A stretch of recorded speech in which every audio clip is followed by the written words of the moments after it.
Dear students, continuing with the lectures on principles of management, today we'll get into the first unit. In this unit, we'll be dealing with introduction. The unit covers definition, the evolution of management thought, the nature, purpose, and emergence of behavioral sciences. Now, first let us understand what is management. Okay. Management is basically the process of dealing with or controlling things or people. That is basically it is meant to get the things done. Okay, a simple definition of management, okay, is managing men tactfully. It is not the exact meaning, but generally people say that management is managing men tactfully. So you have to divide the word manage. This is the first portion. MEN the second portion, and then T, that is the tactfulness. So managing men tactfully is considered to be one of the main essential activities in management, but however that is not the only thing. So it is a process, okay, and the process is basically because there will be inputs, there will be activities to be done, and there will be an output. So management is also a system. Any system is where there will be inputs, there will be some process, and there will be outputs, and there will be lot of coordination during the activities that take place there. So management is also a system. Okay, now let us look at two important definitions that are given by Terry and another given by Kuntz. They are considered to be the leading thinkers in management field, especially Harold Kuntz. Terry defines management as the process consisting of planning, organizing, actuating, and controlling, performed to determine and accomplish the objectives by the use of people and resources. Okay, so he says planning, okay, that is from where we are to where we want to go. Organizing, that is bringing all the essential things required in one place and coordinating between them. Actuating, that means implementing or the action programs, whatever has been planned is implemented, that is actuating. And controlling, that is to ensure that the things go as per the plan. All these are performed to determine and accomplish. Okay, so determine, that means to fix the goal, and accomplish means to achieve the goal. And goals and objectives, we'll look at the difference between goals and objectives later on, but right now I am using it synonymously, that is alternatively without much distinction between goals and objectives. So the activities performed to determine and accomplish the objectives by the use of people and resources. Okay, that means people are essential and as well as resources are essential. So generally in management, we'll come across this in detail in further classes. We generally call it as 4 M's. There are 6 M's, 7 M's theories, but we'll first concentrate on 4 M's. Men, money, material, machine. Okay, so men deal with the people resources, money is the financial resource, and the materials and machines deal with the physical resources. So these resources are required, and the way we use these resources to reach the organizational objectives is management. So this is the definition given by Terry. But a more important and a more pertinent and more simplified definition is given by Kuntz. So he says management is an art of getting things done through and with the people in formally organized groups. So this first sentence is more important. He further extends the definition. He says it is an art of creating an environment in which people can perform as individuals and groups and can cooperate towards attainment of group goals. So basically what he means is getting things done through and with people in formally organized groups. Okay, that means the person is not just getting the things done from others, he is also involving himself, because he uses the word with also, with the people. That means if I want to get something done, it is not only through the efforts of others, but I also should involve myself along with others, and this is done in a formally organized group. Formally organized group is basically organizations which are created on purpose. A structure is given to the organization, top management is put up, under that the middle management, under that the operational management or the operational staff is there. So 3 levels are there. So a management is basically art of getting things done, and he doesn't stop there. He says it is art of creating an environment. Okay, an environment means basically you are organizing all the people and the resources in such a way that people can perform as individuals also and in groups also. That is, individuals have to do their bit as well as ensure that their activities in the group are also supportive to the overall goals of the organization. And then there is also cooperation necessary among the individuals and the various groups also, so that the organizational or group goals are achieved. Now to take an example, okay, so right now lot of cricket is going on, and cricket is something which youths will easily identify. So a team batting first goes to bat, and they have same resources as the second team has. Only difference is one is batting first and another is batting second. The objective of both the teams would be to win the match. So if it is a T20 match, both of them get same number of overs, that is 20 overs. Both of them are allowed any number of bowlers, subject to restriction that one bowler cannot bowl more than 4 overs. And then there is power play, the rules of which are same to both the teams. So what the bowling team wants to do is restrict the number of runs that will be scored by the first team, and the first team which is batting would try to score as much as possible, and they use different strategies. They plan in way that their score becomes maximum. They will try to ensure that they will score more and more number of runs when they are batting. They will plan that this is a weak bowler, we have to attack this weak bowler. Then they will plan where to run 2 runs, where to run singles, when to hit hard, when to hit slow, and basically they are trying to maximize their runs, and the team which is bowling will try to restrict it. And after this is done, during this we will see what happens. They are planning, okay, what they plan. They initially, when they get to know that they are going to bat, they will plan based on what is the minimum number of runs that can be defended on this batting pitch. Second, they will organize their batting lineup in such a way that if 1 wicket falls early, if 2 wickets fall early, who should come, whether we should go fast or whether we should go slow. All these things are planned and then organized, and then it is implemented.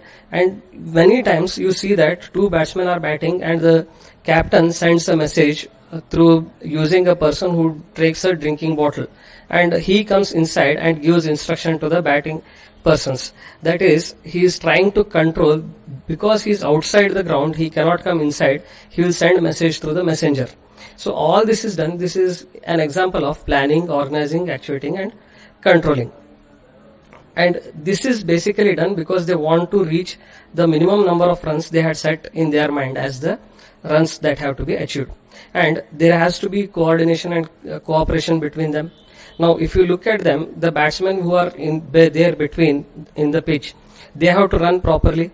If one calls and the other does not respond, there will be a run out, etc. You have seen that. So when there is lack of cooperation, there will be this kind of problems, and there will be groups also. You know, as a group, you can think of batsmen as a group and bowlers as a group. The bowlers have to achieve their goals and the batsmen have to achieve their goals. Only then a team can win. If the batsmen do well and if the bowlers do poorly, the other team may win the match. Similarly, all the 10 players, excluding the wicketkeeper, also play their role as a feeder. So if they are not feeding well, if they drop catches, the end result will be, as a feeding team, as a group of feeders, if they fail, the batting and bowling, even if they do good, the entire result can be not as per the expectation. So individuals cooperation is required as well as group cooperation is required. Overall they are a group, but in the group there will be subgroups also. Similarly, in an organization, what happens is we generally have 4 departments: marketing, finance, HR and production. HR means human resources. So all these different departments, they have to cooperate with each other and they have to coordinate with each other so that the overall organizational goals are achieved by the efforts of each of these departments. These departments are once again divided into top, middle and operational levels. These top, middle and operational levels, they have to ensure that they do their bit. If the top management does its bit and the middle or lower fails, then the entire organization's efforts will fail. See, management is like a multiplication. If somebody fails, it is multiplied by 0. Like I usually say, when you are jumping across a gutter, okay, you have to jump 100%. There is no question of 99% success or 50% success. If you jump 10%, 20%, 30% or 99%, it doesn't matter. You are going to fall in the drain. You have to jump 100%. Only then it is possible to have a result. Sometimes the result is only if it is 100%. So management and business are like that. You either succeed or you fail. There is no in between generally in business. Now let us also look at why management is so necessary. Okay, just I told you that generally we speak of 4 M's, that is men, money, material, machinery. Okay, these are resources which are basically very limited. They are scarce. That is, the resource that is available to us is not unlimited. It has cost also. So we cannot waste the resources. And if the resources were unlimited, there would probably be no need for management. Okay, like for example, if our lifespan was unlimited, then probably education, completion of education within this much period, etc. would not at all be required. We would keep on doing things as we pleased. But because our life is limited, we try to plan our time also. So time is another resource. Money is a resource. If money was unlimited, imagine the kind of lifestyle you would have had. Okay, because the limitation of money is also there, we are going to control the money also. So similarly, men, the number of people we have with us, that is also limited, and therefore we have to manage them properly. And the skills of each person, they are different from each other. We have to manage them properly. One person may be a type of person who can do all the activities in the organization, like an all-rounder in cricket, and there may be some people who have limited knowledge, but they are very, very specialized in some particular area. Like if you take a hospital, there may be a super specialist who can operate like no other doctor else has that skill, but he may not be good at other things.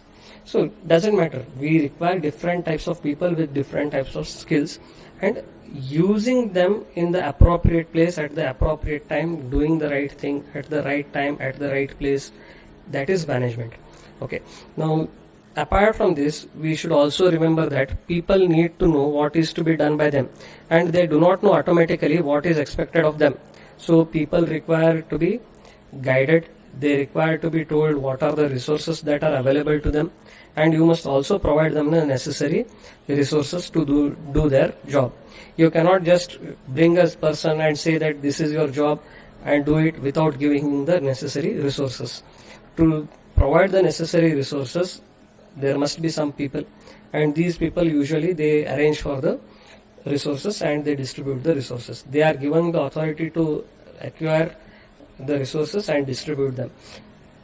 So this is also part of management. Without resources, nobody can start their work. And then coordination has to be created.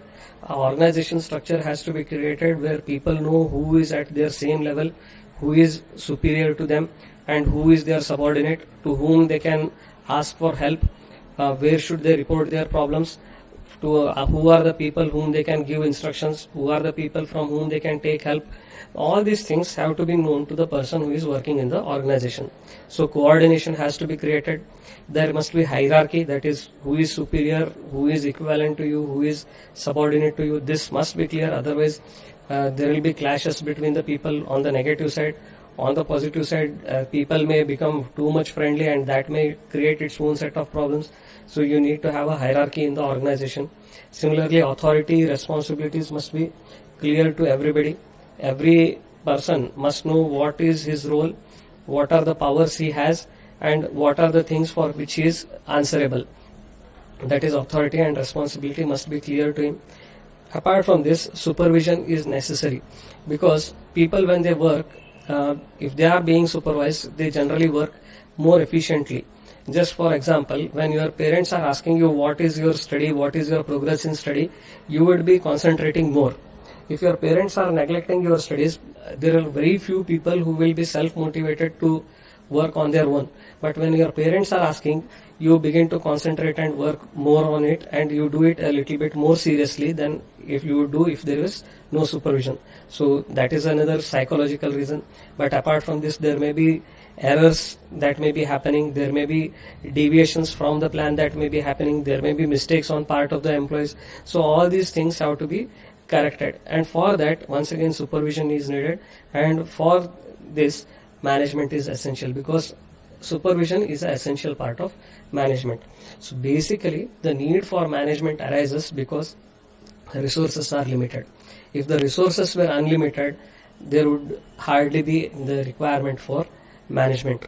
I'll just give you an analogy. Imagine that you are living by the side of a river, very close by to the river, and you are taking your clothes to the river for washing. Would you be careful about the water that you would be using?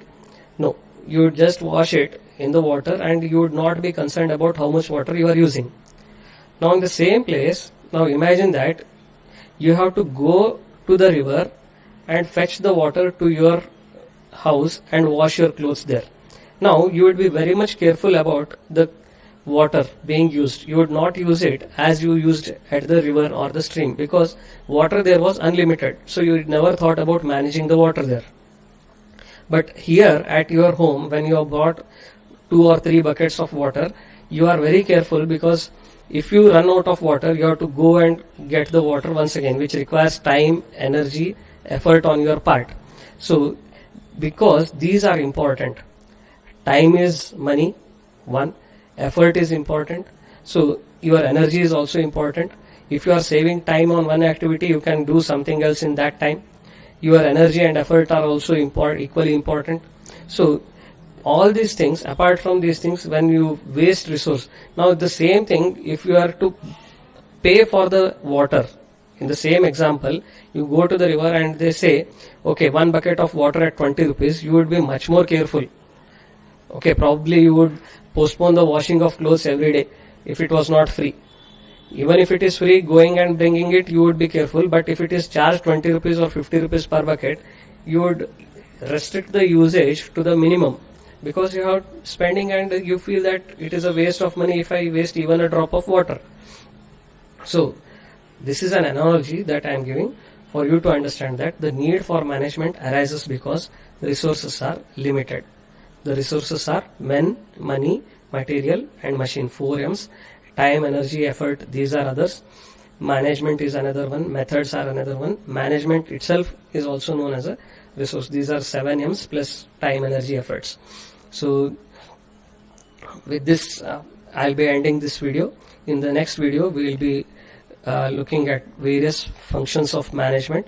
Whatever we have understood in this video, we will be looking at the meaning of it. Thank you.